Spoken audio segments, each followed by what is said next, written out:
마태복음 1장 18절에서 25절의 말씀을 통해서 온 세상을 구원하실 예수님이 탄생하셨습니다. 우리 함께 말씀을 나누게 원합니다. 우리 한번 말씀 제목 한번 따라하겠습니다. 온 세상을 구원하실 예수님이 탄생하셨습니다.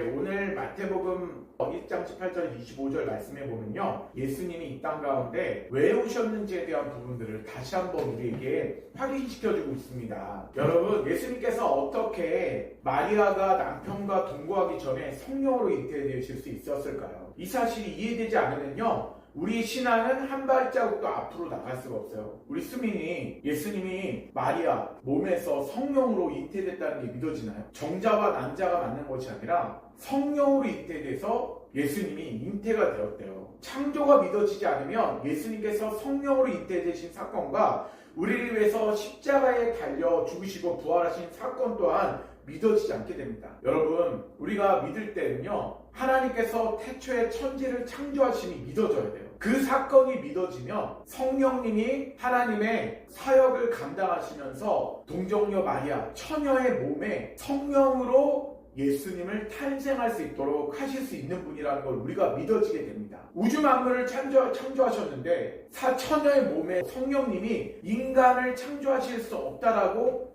할 수 없기 때문입니다. 왜 그러냐면요, 성령으로 잉태된 것은 하나님께서 이 땅 가운데 우리 가운데 죄를 없애기 위해서 구원자를 보내시기 위해서는요, 그분은 죄가 없으신 분이 되셔야 돼요. 그래서 성령으로 잉태되었다라는 부분인데, 그런데 성경의 배경과 나눔을 보면요, 마태는 예수님의 탄생을 기록하면서 예수님께서 이 땅에 메시아로 오신 사건이 구약 사건의 성취라고 말씀하셨어요. 우리 20절 말씀 한번 읽어볼게요. 어떤 구약의 성취인지 한번 읽어볼게요. 읽겠습니다. 시작. 이를 생각할 때 주의 사자가 현명하였는데 다윗의 자손 요셉아, 내 아내 마리아 데려오기를 무서워하지 말라. 그에게 잉태된 자는 성령으로 된 것이라. 요셉을 통해서 누가 태어나냐면요, 다윗의 자손 요셉을 통해서 예수님께서 태어나셨다는 거예요. 여러분, 메시아는 누구의 자손에서 태어나신다고요? 다윗의 자손에게 태어나신다는 것이 바로 구약의 예언의 말씀이 성취되었다는 것을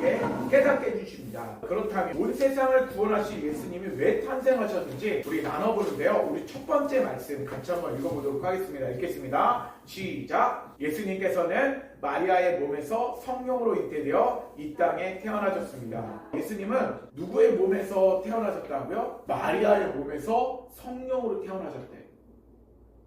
여러분, 아까도 얘기했지만 태초에 하나님께서 천지를 창조하셨음을 믿으면요, 우주 만물, 이 광활한 정말 우리가 큰 이 우주 만물을요, 하나님께서 말씀으로 창조하셨다면 인간의 육신 안에, 처녀의 몸 안에 하나님께서 성령으로 아기 예수를 탄생하게 하실 수 있을까요? 없을까요? 있다는 거예요. 그것이 믿어진다는 거예요. 근데 그것은 성령을 통해서 믿어지는데, 우리가 중요한 것은 뭐냐면요, 우리가 이 사건이 믿어지려면요, 말씀을 잡고 들어야 돼요. 믿음은 들음에서 나요. 그리고 그것을 입으로 고백하며 시인해야 돼요. 우리 한번 입으로 한번 고백하겠습니다. 예수님께서 성령으로 말미암아 마리아의 몸에서 잉태되셨다. 누가 그 창조를 하셨냐면 하나님께서 성령님을 통해서 마리아의 몸에 예수님이 탄생하도록, 죄가 없으신 예수님이 탄생하도록 말씀하시니까 탄생이 되는 거예요. 그게 제2의 창조가 되는 거예요. 온 인류를 구원하기 위하여 죄가 없으신 분이 성령을 통해서 잉태가 돼야 돼요. 왜 그러느냐? 죄 있는 사람이 죄 있는 사람을 용서하거나 죄의 문제를 해결할 수 없어요. 죄가 없으신 예수 그리스도가 성령으로 말미암아 잉태되어서 온 인류를 위해서 십자가에 죽으셔야 돼요. 그런데 그분은 누구셔야 되냐면요, 하나님이셔야 된다는 거. 하나님. 우리 18절 말씀 한번 읽어보도록 하겠습니다. 우리 결혼 단계를 3단계로 나눌 수가 있는데, 우리 한번 18절 19절 말씀 읽어볼게요. 읽겠습니다. 시작. 예수 그리스도의 나심은 이러하니라. 그의 어머니 마리아가 요셉과 약혼하고 동거하기 전에 성령으로 잉태된 것이 나타났더니 그의 남편 요셉은 의로운 사람이라 그를 드러내지 아니하고 가만히 끌었고자 하여. 요셉에게 마리아가 결혼하기 전에 잉태됐다는 사실은 우리가 믿기 어려운 일이에요. 근데 여러분, 18절의 말씀에 보면서 결혼에 대한 그때 당시에 이스라엘의 결혼 풍습은요, 3가지로 나누는데, 어떤 3단계로 이루어지냐면, 먼저 부모님들이 약속을 해요. 결혼을 하는데 부모님들이 우리 수민이야 어떤 아들이 있으면 그 아들하고 결혼하도록 하겠습니다. 이렇게 부모끼리 약속을 해요. 그리고 난 다음에 두 번째는요, 정혼을 하는데 그 두 명의 당사자가 만나요. 그리고 둘이서 보고서 나도 저 사람하고 결혼하는 거 괜찮습니다. 그러면서 1년의 정혼의 과정을 가져요. 그런데 이 결혼하기 전에 이 정혼의 과정까지 사회적으로 봤을 때 사람들은요 다 부부로 인정하는 단계입니다. 그런데 결혼하기 직전에 수태고지, 성령으로 마리아의 몸에, 처녀의 몸에 인간이 이해가 되진 어렵지만 수태고지라는 거는요 처녀의 몸에서 성령으로 말미암아 아기가 잉태되었어요. 그것을 통해서 예수님은 유다 지파 가운데서 오실 것에 대한 예언하셨고 요셉의 지파를 통해서 이 땅에 오셨어요. 예수님은 정자와 난자의 결합이 아닌 성령으로 잉태되어 이 땅 가운데 태어나셨다는 거예요. 이것이 기독교의 신비고요. 신앙의 핵심의 본질이라는 거예요. 이것은 천지를 창조하신 하나님, 그분이 믿겨지면요 이 모든 사건들이 이해된다는 거예요. 그런데 19절 말씀에 보니까 요셉은 의로운 사람이래요. 어떻게 의로운 사람이라면요 그를 드러내지 아니하고 가만히 끊고 자요. 그러니까 마리아 처녀의 몸에서 예수님이 잉태가 되셨는데 여러분 결혼하기 전에 정혼 기간 동안에 1년의 기간 동안에 처녀가 임신했다는 소문이 들려오는 거예요. 그러면 원래는 구약의 율법대로 돌로서 쳐서 죽일 수도 있었어요. 그런데 이로운 사람 요셉은요 그렇게 자신을 드러내지 않았어요. 드러내지 않다는 건 뭐냐면 사람들에게 자기 약혼자 마리아가 처녀인데 임신했다라는 것을 드러내지 않아요. 조용히 해결하려고 했어요. 그래서 가만히 끊고 자요. 가만히 사람들 앞에서 그것을 말하지 않고 우리 파혼했으면 좋겠습니다 라고 하면서 마리아를 보호하기 위해서 마리아한테만 딱 얘기를 한 거예요. 우리가 기억해야 할 것은 뭐냐면요 요셉은 의로운 사람인데 다른 사람의 문제를 불명예를 막 이끌어내거나 다른 사람을 궁지로 몰아넣는 그런 사람이 아니었고요. 하나님과 바른 관계에 있는 그 사람은요 다른 사람의 잘못을 들춰내지 않았어요. 가만히 해결하려고 했고요. 조용히 문제를 습습하려고 했었어요. 그래서 율법의 태교 안에서는 정혼을 깨트리며 이혼하려고 했던 그런 사람이 바로 요셉이었어요. 그런데 요셉에게 마리아를 향한 사랑의 마음이 있었기 때문에 그래요. 여러분들의 마음속에 뭐가 있었냐면요 사람들이 나를 불편하게 만들고 나를 힘들게 만들 때 자꾸 그 사람의 불편한 것들을 사람들한테 드러내면 안 돼요. 하나님은요 드러내지 않고 조용하게 의로운 자처럼 그것을 해결해낼 때 기도에 응답하시는 거예요. 우리 두 번째 말씀 같이 한번 읽어보겠습니다. 읽겠습니다. 시작. 예수님은 자기 백성을 죄에서 구원하시기 위해 이 땅에 태어나셨습니다. 첫 번째는 예수님은 마리아의 몸에서 성령으로 잉태되었고요. 두 번째는 자기 백성을 죄에서 구원하시기 위하여 이 땅에 오셨대요. 우리 20절과 21절 말씀 같이 한번 읽어볼게요. 20절, 21절 같이 읽겠습니다. 시작. 이를 생각할 때 내 아내 마리아 데려오기를 그에게 잉태된 자는 성령으로 백성을 그들의 죄에서 하니라. 이를 처리했던 그 요셉에게 천사가 나타나서 그에게 말을 하는 거예요. 뭐라고 얘기하냐면 다윗의 자손 요셉아 내 아내 마리아를 데려오기를 무서워하지 말라. 그에게 잉태된 것은 성령으로 됐다 라고 얘기하는 거예요. 그러니까 마리아에게 너는 성령으로 잉태할 것이다 라고 이야기를 했는데 지금 누구에게 찾아오셨어요? 마리아의 남편 요셉에게도 찾아와셔서 성령으로 잉태될 것이다 라고 이야기를 하는 거예요. 그런데 요셉은요 감정적으로 반응하지 않고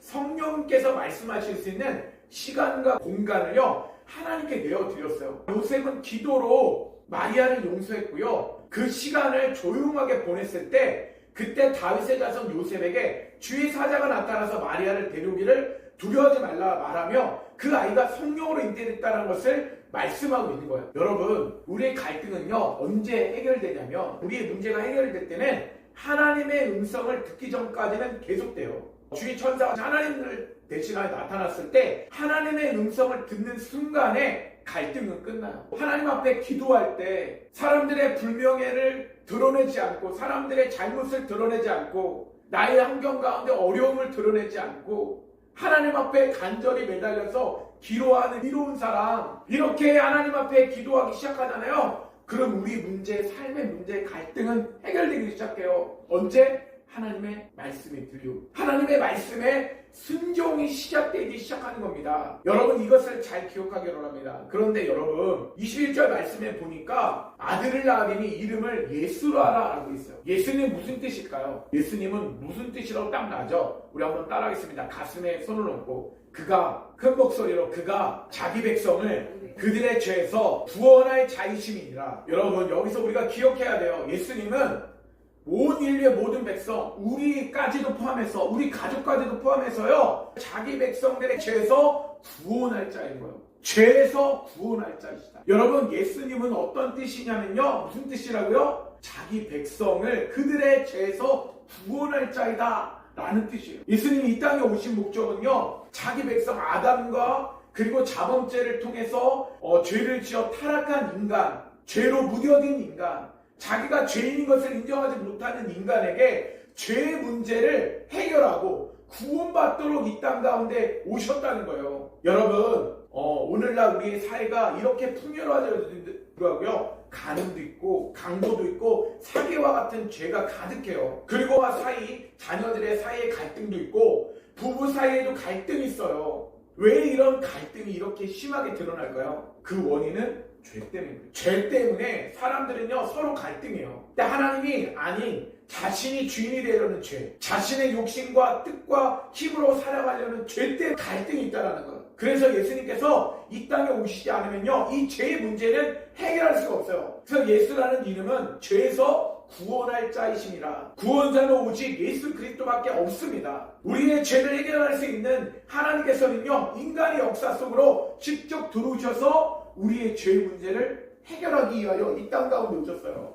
하나님의 구원의 본질은 무엇인가요? 인간을 죄에서 구원하시는 거고요. 죄란 무엇입니까? 죄란 자기 중심적이고 나 자신을 기준으로 삼는 모든 삶의 패턴을 말해요. 자기 중심에서 하나님 중심 축으로 옮겨진 것, 이것이 죄의 문제를 해결하는 예수님이 이 땅 가운데 십자가를 지시고 그 앞에서 우리가 죄의 문제를 해결할 때 하나님께서 우리의 문제를 다 용서해 주시는 거예요. 그리고 우리는 예수님 앞에 하나님 저희는 죄인입니다. 저는 예수 그리스도를 믿습니다. 이제부터 제가 중심했던 삶을 내려놓고 이제 저는 하나님 말씀의 중심대로 살아가겠습니다. 그럼 우리는 어떻게 해야 돼요? 우리 원이 수민이 우리 안에 우리는 예수님을 받아들여요.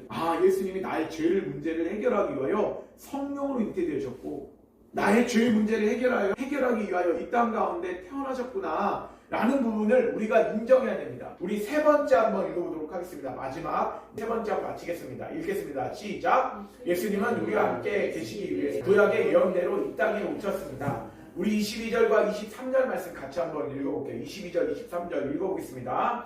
시작. 이 모든 일이 된 것은 주께서 선지자로 하신 말씀을 이루려 하심이니 이르시되 보라 처녀가 잉태하여 아들을 낳을 것이요 그의 이름을 임마누엘이라 하리라 하셨으니 이를 번역한즉 하나님이 우리와 함께 계시다 함이라. 여러분 이 모든 일이 주께서 선지자로 하신 말씀이에요. 이 말씀은 이사야 7장 14절의 말씀을 이루시는데 이사야 7장 14절 말씀 읽어보겠습니다. 시작. 그러므로 주께서 친히 징조를 너에게 주실 것이라 보라 처녀가 잉태하여 아들을 낳을 것이요 그의 이름을 임마누엘이라 하리라. 예수님은 구약의 예언대로 오셨어요. 이사야 7장 14절의 말씀 이사야 예언대로요 예수님은 친히 누구의 몸에서 태어나실 거라고요? 처녀가 잉태하여 아들을 낳을 것이요. 그러니까 처녀가 성령님을 통해서 성령님의 제2의 창조를 그의 몸에 마리아의 몸에 예수님을 탄생하게 하심으로 말미암아 죄 없으신 인간으로 이 땅 가운데 오실 것이다. 그것이 구약부터 예언되어 있대요. 그런데 그분은 왜 오신다고요? 임마누엘로 오시는 거예요. 임마누엘 뜻은 뭐라고요? 하나님이 우리와 함께 하신다. 우리 한번 따라하겠습니다. 하나님이 우리와 함께 하신다라는 거예요. 그래서 예수께서 이 땅에 오신 이유는요 우리와 함께 하시기 위하여 이 땅 가운데 오셨어요. 인간은 스스로의 구원할 능력이 없기에 하나님께서 죄인을 구원하시기 위하여 우리와 함께 하시기를 결정하신 거예요. 여러분 어떤 힘든 환경 속에서도 하나님께서 우리와 함께 하신다는 이유와 약속 하나만 있다면 절망 가운데서 희망의 꽃이 피어날 수 있어요. 이것이 바로 죄인을 구원하시기 위하여 이 땅에 오신 성탄절의 의미입니다. 여러분 말씀의 결론을 맺겠습니다. 온 세상을 구원하신 예수님이 이 땅 가운데 왜 태어나셨다고요? 첫 번째는 성령으로 잉태되어져서 이 땅에 태어나셨어요. 그래서 그는 하나님이다. 성령님께서 그를 태어나게 하셨다. 두 번째는 왜 그분이 이 땅 가운데 온 세상을 구원하시기 위해서 태어나셨다고요? 우리의 죄 문제를 해결하기 위하여. 예수님의 십자가의 사건을 바라보며 회개하면 돼요. 여러분들의 스스로 짓는 죄들을 회개하고, 예수님, 제가 예수님 믿지 않았던 것도 회개합니다. 저를 구원해주세요. 저는 하나님의 자녀로 살겠습니다. 예수님을 나의 구원자로 모십니다. 이런 고백을 반복적으로 하는 거예요. 그때 성령님이 여러분들의 마음속에서 여러분을 통치하세요. 세 번째 뭐냐면요, 구약의 예언대로 예수님께서 우리와 함께 하신다는 거예요. 우리 안에요, 주님이 함께 하신다면, 성령이 함께 하신다면 외롭지 않습니다. 힘들지 않습니다. 어려워하지 않습니다. 왜냐하면 주님이 함께 하시는 것, 이곳 가운데 함께 하시고 매일마다 내가 너를 위해서 십자가에 죽노라 말씀하시기 때문에 그것을 알면요, 우리는 기쁨과 감사함으로 살아야 돼요. 저 천국을 바라보며. 그래서 온 세상을 구원하시기 위하여 예수님께서 탄생하셨다는 것을 우리가 기념하며, 우리 다시 한번 이 땅에 예수님 탄생하셔서 감사합니다. 우리 하나님 앞에 영광의 박수 드리도록 하겠습니다. 아빠가 기도하고 축도하고 마치겠습니다. 하나님 감사합니다. 온 세상을 구원하시기 위하여 이 땅 가운데 하나님께서 예수님이 탄생하셨습니다. 우리 가족이 또한 헌금을 하나님 앞에 올려드립니다. 이 헌금을 하나님 나라와 그리고 교회 가운데 확장되는 데 쓸 수 있는 믿음의 헌금 될 수 있도록 역사하여 주시옵소서. 우리 가족, 저를 포함하여 우리 아내, 우리 원희, 수민이 다 예수 그리스도를 믿고 구원받고 그 구원에 감격하여 감사하며 살아갈 수 있도록 역사하여 주시옵소서. 이제는 우리를 위해서 십자가에 못 박혀 죽으신 주 예수 그리스도의 은혜와 하나밖에 없는 독생자를 이 땅에 보내주신 아버지 하나님의 극진하신 사랑과 보혜사 성령님의 내주하신과 교통하신과 위로하심의 은혜가 오늘 예배를 드리는 우리 모든 가족들 위해, 그의 삶에 위해, 학교 위해, 그리고 모든 터전 위에 이제부터 영원토록 함께 하시기를 간절히 축원하옵나이다. 아멘.